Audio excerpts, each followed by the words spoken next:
Ya, selamat pagi pemirsa, kembali lagi di Ed11 bersama saya Lucia Saharwi.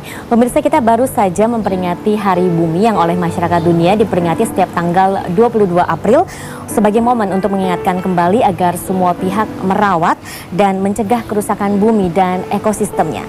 Namun saat ini bumi menghadapi ancaman kerusakan dan juga kehancuran akibat perubahan iklim. Dan menjawab persoalan tersebut, pemerintah Indonesia mengeluarkan kebijakan moratorium hutan selama 2 periode yang akan berakhir 12 Mei 2015 nanti. Nah, perlukah moratorium hutan ini dilanjutkan? Dan apa saja yang perlu diperbaiki atau ditambahkan dalam pelaksanaan moratorium ke depan? Kita akan membahasnya pagi ini bersama narasumber yang sudah hadir di studio. Sudah ada Dr. T. Nirarta Samadi atau yang biasa dipanggil KONI, Direktur World Resources Institute atau WRI Indonesia, sekaligus mantan Deputi 5 Unit Kerja Presiden untuk Pengawasan dan Pengendalian Pembangunan. Dan ada Dr. Haris Gunawan, Direktur Pusat Studi Bencana Universitas Riau, sekaligus pakar lahan gambut. Selamat pagi Bapak-Bapak. Selamat pagi. Ya, ini akhir Maret ya, akhir Maret lalu Menteri Lingkungan Hidup dan Kehutanan Siti Nurbaya Bakar sudah mengatakan bahwa moratorium hutan ini pasti akan dilanjutkan meskipun belum jelas apakah ada penambahan atau tidak. Apakah ini berita yang baik, Pak Koni? Buat saya tentu ini berita yang sangat baik gitu ya. Karena pengalaman yang 2 periode kemarin itu kita merasakan ada efeknya gitu ya. Terutama pada perbaikan tata kelola pemanfaatan hutan dan lahan pada umumnya. Bisa dijelaskan Pak perbandingannya sebelum adanya moratorium dan sesudah ada moratorium, apa efeknya terhadap hutan Indonesia, Pak? Baik, saya kira saya harus mundur sedikit ya untuk mengatakan bahwa sebenarnya impres moratorium itu tidak ditujukan untuk mengurangi deforestasi. Ya. Tapi impres ini digunakan sebagai cara atau media untuk menyediakan waktu bagi kita untuk memperbaiki tata kelola pemanfaatan hutan itu. Dengan perbaikan tata kelola pemanfaatan hutan, maka deforestasi tadi menjadi bisa jauh lebih dikendalikan atau arahnya menjadi arah yang positif gitu ya. Hutan sudah pasti pada satu saat akan memang harus dirubah menjadi penggunaan lainnya. Tapi dirubahnya di mana, seberapa besar, dan bagaimana merubahnya, itu adalah tata kelola. Dan itu yang diperbaiki melalui impres moratorium ini. Mungkin bagi sebagian orang yang tidak berkecimpung di dalam hal ini ya mungkin bingung dengan moratorium hutan. Mungkin bisa jelaskan dulu isi dari moratorium hutan ini apa, Pak? Baik, terima kasih. Jadi saya kira ini kesempatan yang baik gitu ya untuk memberikan pemahaman yang sama paling tidak gitu ya, sehingga tidak ada evaluasi yang salah terhadap moratorium.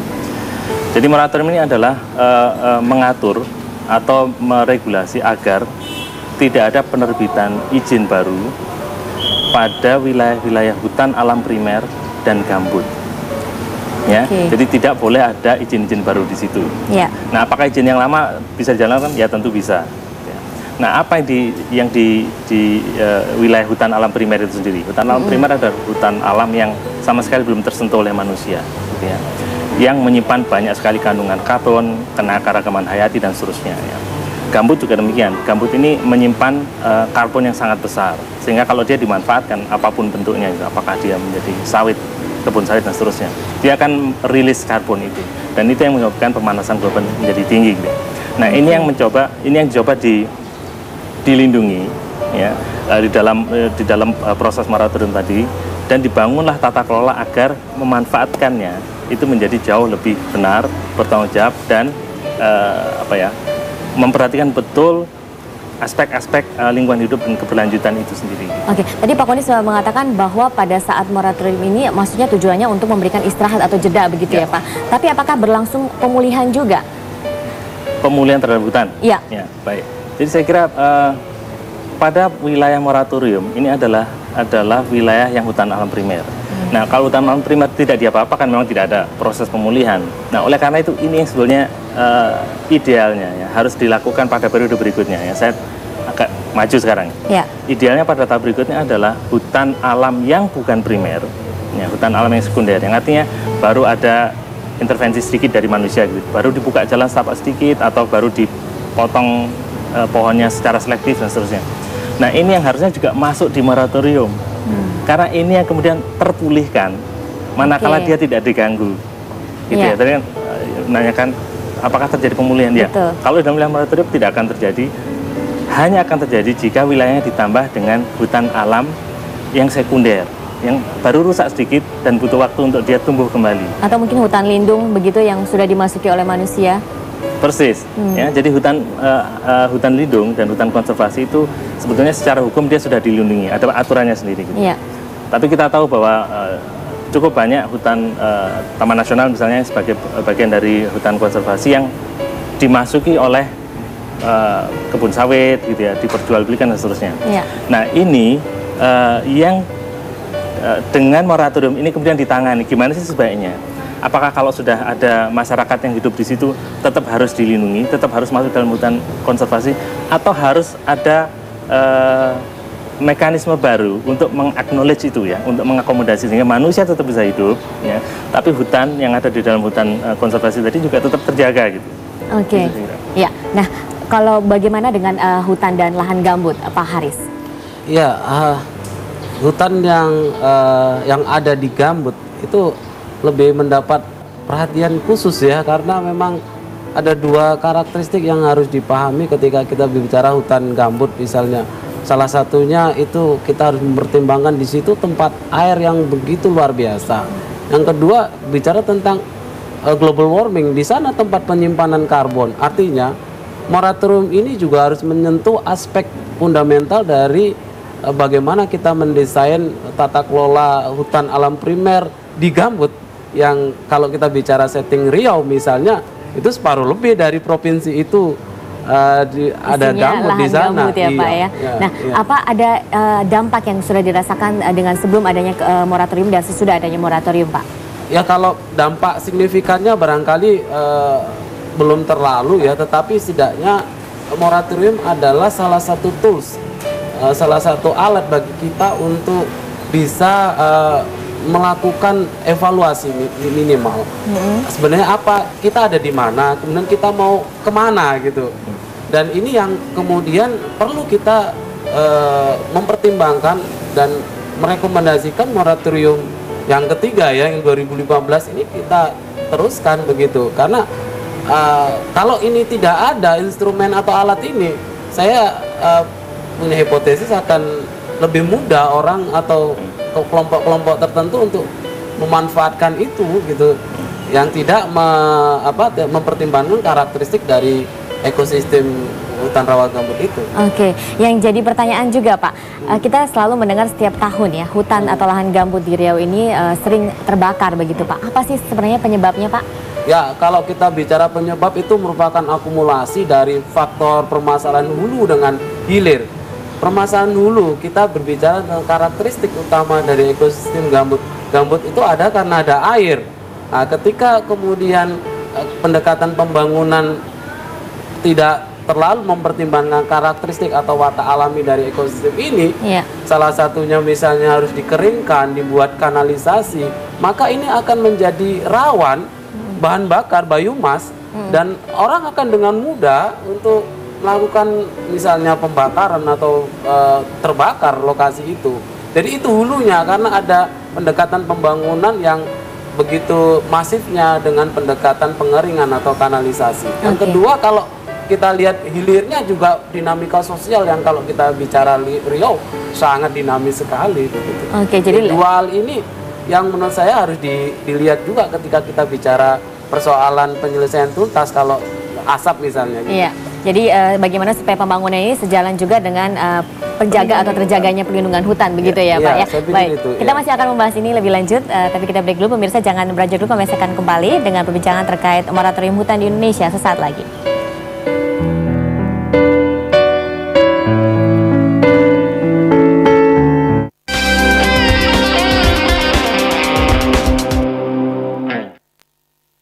Didukung oleh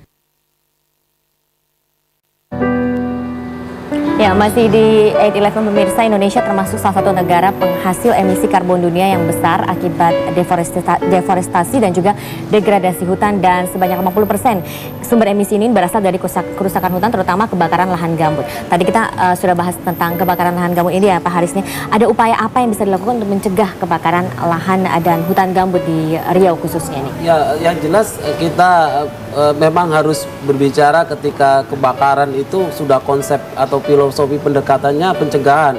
Karena kalau sudah terbakar itu di gambut akan sangat sulit. Susah ya? Apa yang nomenklaturnya disebut wildfire ya, api yang tak terkendali. Artinya pencegahan harus menjadi komitmen dan kebijakan. Paling sederhananya adalah bagaimana kita mengembalikan atau melembabkan kembali gambut-gambut yang kering, yang memang itu menjadi bahan bakar, sumber bahan yang mudah dibakar atau terbakar. Yang kedua, kita harus terus melakukan upaya rekayasa sosial supaya masyarakat peduli, care terhadap persoalan ini.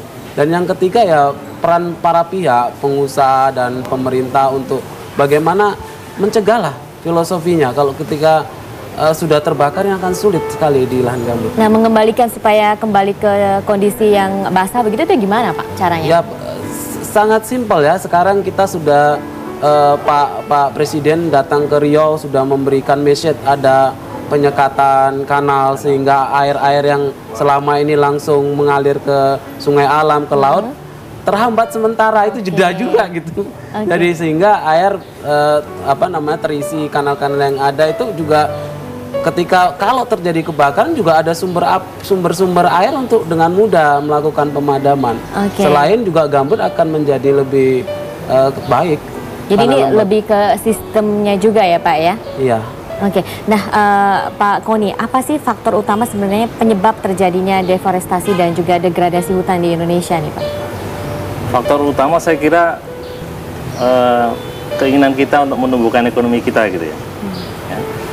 Paling cepat adalah melakukan atau memanfaatkan hutan dan lahan. Paling cepat itu dengan cara yang paling mudah, dipotong pohonnya, dijual kayunya dan seterusnya, itu paling mudah. Nah, kita seharusnya sudah lewat dari cara membangun ekonomi kita secara demikian ya. Harus ada cara yang lebih bertanggung jawab untuk melakukan itu. Ya. Nah, itu adalah bagian dari tata kelola yang kita sebutkan tadi. Pada saat moratorium, yang dilakukan adalah kemudian menciptakan tata kelola gimana cara pemberian izin yang bertanggung jawab. Ya. Kalau pengusaha sudah dapat izin, dia itu harus mengusahakan itu, memotongnya dengan misalnya memanfaatkan hutannya harus dengan rencana yang benar. Ada tanggung jawabnya. Ada periode di mana dia harus memulihkan. Dia harus tahu berapa kapasitas yang bisa dia manfaatkan. Tidak habis-habisan misalnya. Kalau itu gambut, bagaimana caranya dia membuat kanal yang bertanggung jawab. Artinya tidak draining, tidak mengeringkan. Ada peraturan kita mengatakan bahwa harusnya dia 40 cm dari permukaan saluran air. Permukaan air harus paling rendah 40 cm dari permukaan saluran. Saluran gitu ya. Kenapa? Ya supaya dia tetap basah. Nah, air tetap terjadi usaha untuk mengurangi air di gambut supaya bisa ditanami. Tapi cukup untuk tidak membuatnya terbakar. Cukup untuk membuatnya tetap lembab. Nah, ini yang saya sebut sebagai cara yang bertanggung jawab untuk berusaha. Nah, itu yang terjadi. Jadi drive ekonomi tadi sebetulnya yang menyebabkan terjadi kerusakan. Nah, ini yang harus kita rubah menjadi drive yang jauh lebih positif, gitu, lebih bertanggung jawab terhadap lingkungan. Oke, dari hasil kajian WRI sendiri mengenai tren laju kehilangan tutup pohon periode 2011 sampai 2013 ini bagaimana Pak? Kita melihat memang tren ya, 2011-2013 turun, ya. Dan angka sementara di kami untuk yang 2015 itu turun. Turunnya sekitar berapa persen Pak? Saya belum bisa mengatakan sekarang karena ini sesuatu yang masih belum pasti.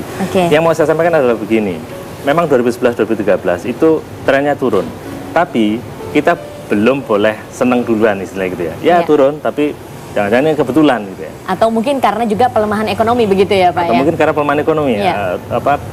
Harga sawit yang lagi turun misalnya. Jadi kita jangan gembira dulu maksudnya. Tapi kita melihat bahwa di 2014 pada periode di mana sebetulnya pelambatan ekonomi itu terjadi, juga masih ke sana turun juga gitu. Nah, apakah sekali lagi ini adalah diatributkan ke ekonomi yang melemah? mungkin juga ya. Tapi kalau ini sudah berjalan dua kali ini ya, kita juga harus berpikir ya, di sisi yang lain apa sih gitu ya, selain pelemahan ekonomi ada lagi, ternyata perusahaan-perusahaan juga sudah mulai sadar lingkungan. Jadi ada yang namanya komitmen deforestasi nol atau zero deforestation. Itu mulai 2012 ya, angkanya tahunnya ya. Mulai 2012 itu sudah mulai naik ke permukaan, keinginan untuk lebih bertanggung jawab tadi. Oke. Gitu ya. Dan saya kira ini adalah situasi yang timbul akibat adanya moratorium. Begitu ada moratorium, orang harus berhenti segala macam gitu ya. Dan kemudian karena moratorium, para baik CSO misalnya atau LSM atau apa, baik nasional maupun internasional, kan ngelihat itu ke Indonesia gitu ya. Melihat praktek-praktek bisnis yang terjadi di Indonesia, dan itu kemudian menimbulkan pressure tertentu. Jadi moratorium menimbulkan situasi di mana orang kemudian, ya saya harus berbuat lebih baik, saya harus berusaha lebih baik, maka muncul zero deforestation policy gitu ya. Nah kalau ini diteruskan, maka mata tadi kan tetap mengingatkan gitu, dan apa ya, kebijakan untuk deforestasi nol tadi bisa tetap di permukaan, ya, dan kemudian kita bisa nagih gitu. Nah, kemudian kalau dilanjutkan apa saja yang perlu diperbaiki atau ditambahkan dalam pengawasan moratorium ini, kita akan bahas lebih lanjut. Pemirsa jangan beranjak dulu, kami masih akan kembali dengan perbincangan terkait moratorium hutan di Indonesia sesaat lagi setelah pariwara.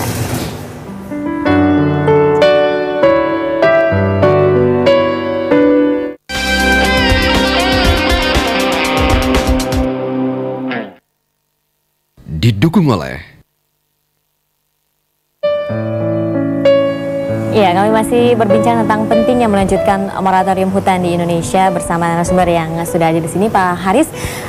Berdasarkan apa yang Anda lihat, apa ada catatan khusus dan pelanggaran dalam pelaksanaan moratorium hutan yang Anda lihat di lapangan? Ya, yang jelas peta moratorium itu sendiri dari 2011 sampai berjalannya 2015 itu ada perubahan-perubahan ya.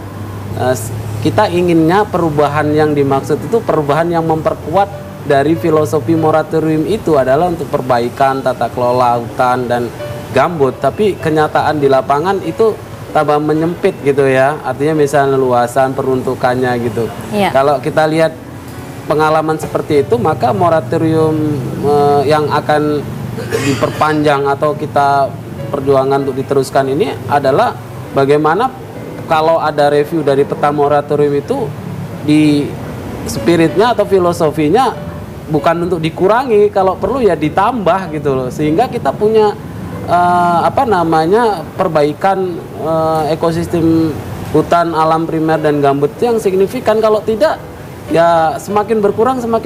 Ini kan sudah darurat kita kalau bicara tentang hutan dan gambut di Indonesia gitu. Iya.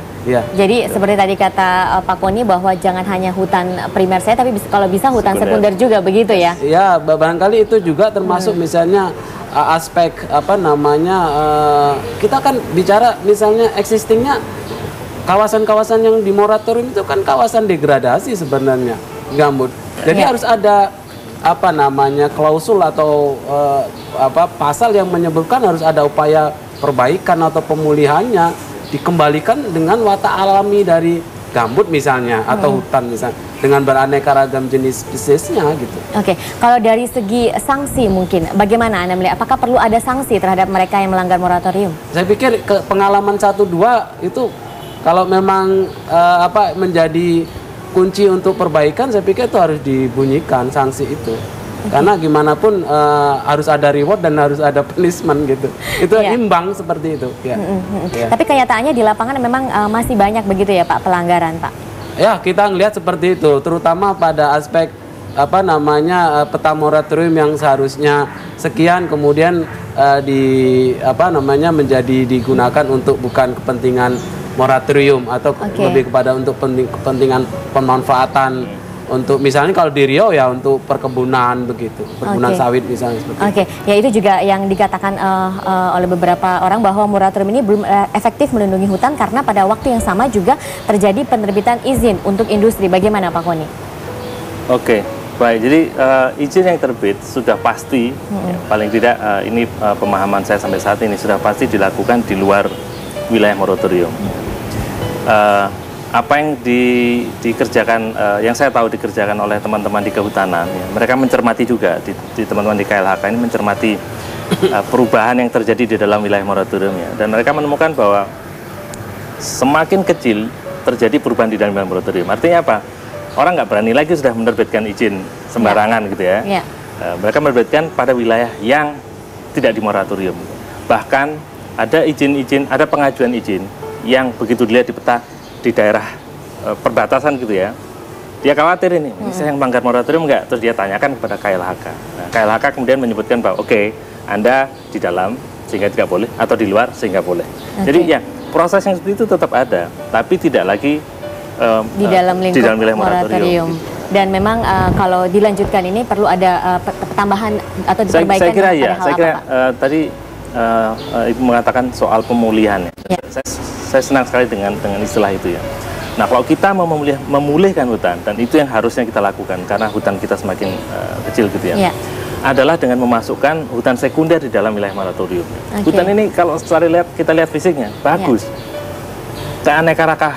keanekaragaman hayatinya juga masih bagus. Ya, barangkali saya ingin menambahkan, mohon izin. Memang kenyataannya existingnya hutan alam primer itu hanya ada di kawasan lindung dan konservasi, dan itu sudah jelas dilindungi secara hukum.